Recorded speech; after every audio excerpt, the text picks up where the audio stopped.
Hello students. तो pulse Arihant economy for UPSC prelims में chapter 12 तक मैंने सारे के सारे आपकी चैप्टर्स कंप्लीट करा दिए हैं। अब चैप्टर नंबर 13 स्टार्ट होने जा रहा है और ये one of the important chapter है, that is about Indian agriculture. तो बहुत ही शॉर्ट तरीके से बिल्कुल यूपीएससी से रेलिवेंट तरीके से आपके देखिए इंडियन एग्रीकल्चर से रिलेटेड जितने भी डाउट्स हैं वो क्लियर होने वाले हैं।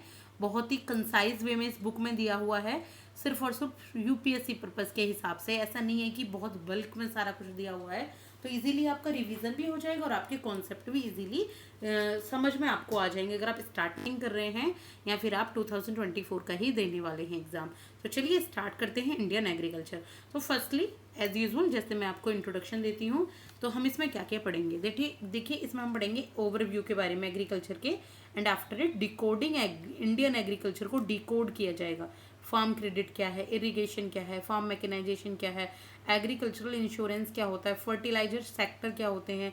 इसके बाद पोस्ट प्रोडक्शन फेज आती है, यानी कि जब एग्रीकल्चर में प्रोडक्शन तो कर दिया, बीज बो दिया, उसके बाद जब आपने फसल हार्वेस्ट कर ली तो उसके बाद क्या करना होता है। तो मिनिमम सपोर्ट प्राइस के बारे में, पोस्ट हार्वेस्ट मैनेजमेंट।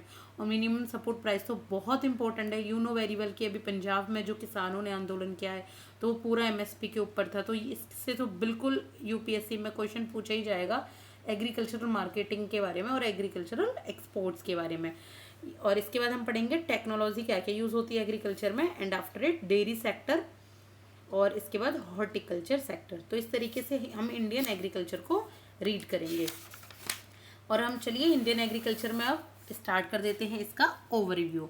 तो देखिए जो ओवरव्यू है, यानी कि एग्रीकल्चर जो होता है आपका, और जो एलिड सर्विसेज होती हैं, एलिड एक्टिविटीज़ मीन्स जो भी एग्रीकल्चर से रिलेटेड सर्विसेज होती हैं, तो उसमें जो जीवीए ग्रॉस वैल्यू एडेड में जो शेयर है ये इसका था 18.3% इन 2022 टू 23, यानी कि एक मेजर आपका वैल्यू एडेड सर्विसेज में मेजर शेयर है।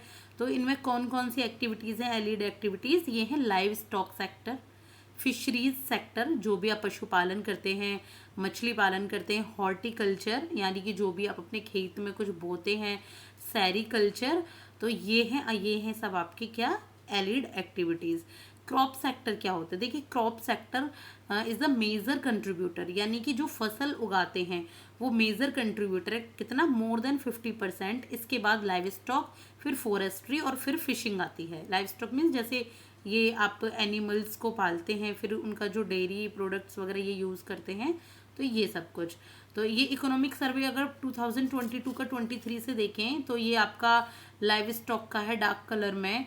तो ये आपका 65.4 रहा था 2011 से 12 में, लेकिन अगर आप यहाँ देखते हैं 2020 टू 21 में तो ये कितना रहा है आपका, देखिए ये इंक्रीज़ हुआ है आपका कितने ये आपका है। वैसे आपका इसमें तो डिक्रीजमेंट देखिए टोटल में है, लेकिन लाइव स्टॉक में आप देखेंगे तो ये इंक्रीमेंट है। तो इस तरीके से आप इसको एक बार रीड कर सकते हैं। जो इंडियाज़ हॉर्टिकल्चर प्रोडक्शन, इंडिया का जो हॉर्टिकल्चर प्रोडक्शन है वो है 351 million turns around, was more than food grain production around 329 million turns. तो इंडिया का जो हॉर्टिकल्चर प्रोडक्शन है वो कितना था, फूड ग्रेन प्रोडक्शन से भी ज़्यादा होता था। कब, 2022 टू 23 में। यानी कि पहले राइस से कम वीट से कम कोर्स सीरियल्स, मतलब मोटे जो सीरियल्स हैं, और उसके बाद पल्सेस। तो इस तरीके से उगाए जाते हैं इंडिया में, ये अपना कंट्रीब्यूशन देते हैं।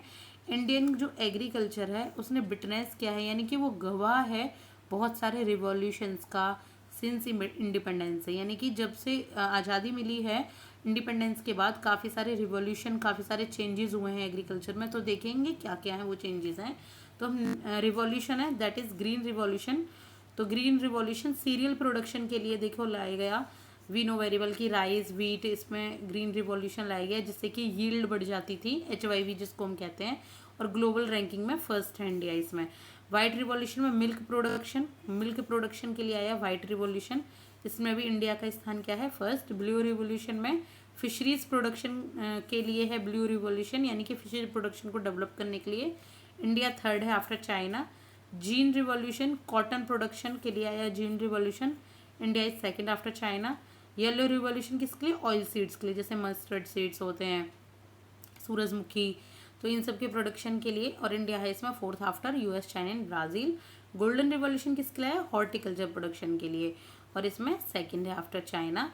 तो इसमें आपका जूट वगैरह ये भी आते हैं। Sweet revolution honey and related production के लिए, और इंडिया की रैंकिंग कितनी है इसमें? 8। तो इसके बाद देखेंगे एग्रीकल्चरल सेंसस क्या है।